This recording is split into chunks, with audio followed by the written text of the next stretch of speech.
Bonjour et bienvenue. Aujourd'hui, nous analysons l'audition historique de la procureure générale Pam Bondi devant le Congrès. Aujourd'hui, l'actualité américaine est focalisée sur Pam Bondi, l'avocate et ancienne procureure générale de Floride devenue procureure générale des États-Unis sous l'administration de Donald Trump.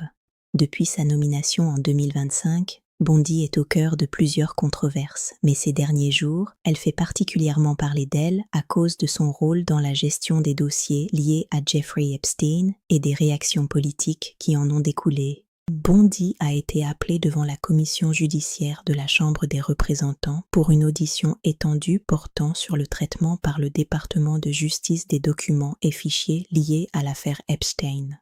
Cette session de plus de 5 heures, très tendue, a été au centre de l'actualité politique américaine.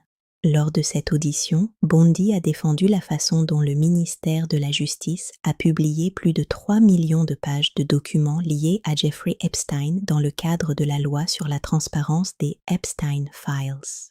Une loi adoptée l'an dernier pour obliger la justice fédérale à rendre publics ces dossiers. Elle a affirmé qu'il restait encore des dossiers à publier, mais que les informations étaient balancées dans le respect des contraintes légales et de la confidentialité des victimes.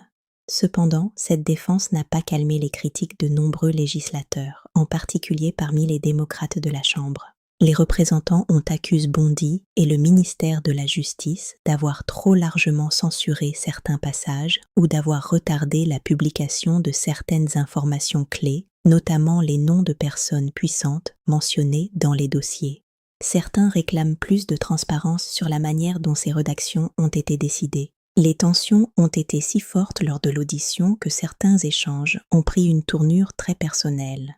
Bondi a été critiqué pour son refus de présenter des excuses directes aux survivants d'Epstein présents dans la salle, malgré leurs demandes répétées, ce qui a suscité un tollé parmi les législateurs progressistes. En effet, lorsque certains députés ont demandé à Bondi de s'adresser directement aux victimes, certains d'entre eux ont levé la main pour indiquer qu'ils n'avaient jamais rencontré les représentants du ministère de la Justice, exposant ainsi un malaise persistant quant à la façon dont ces victimes ont été traitées dans le processus de publication des documents.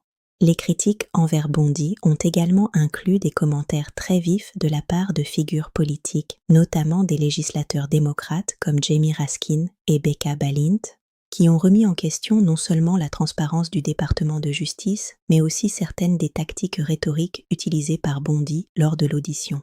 Sur le plan médiatique et public, la performance de Bondi devant le Congrès a également été largement débattue et critiquée comme étant combative et parfois conflictuelle, certains commentateurs allant jusqu'à comparer son comportement à un spectacle plus dramatique que juridique, ce qui a amplifié les préoccupations concernant l'image du ministère de la Justice dans l'opinion publique.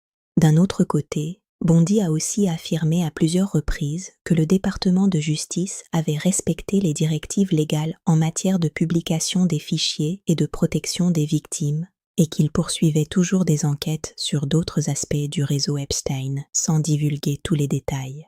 Un développement récent important est la confirmation par Bondi dans une lettre adressée aux membres du Congrès que tous les fichiers requis par la loi relative aux Epstein Files ont été publiés, ce qui inclut des millions de pages et des références à des personnalités connues, mais sans que cela implique nécessairement des accusations criminelles à leur encontre.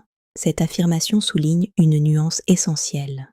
Être mentionné dans ces fichiers ne signifie pas automatiquement implication criminelle, mais la présence de ces noms a tout de même relancé les débats sur la transparence, la responsabilité et l'égalité devant la justice, ce qui continue d'alimenter les tensions entre les législateurs et l'administration Trump.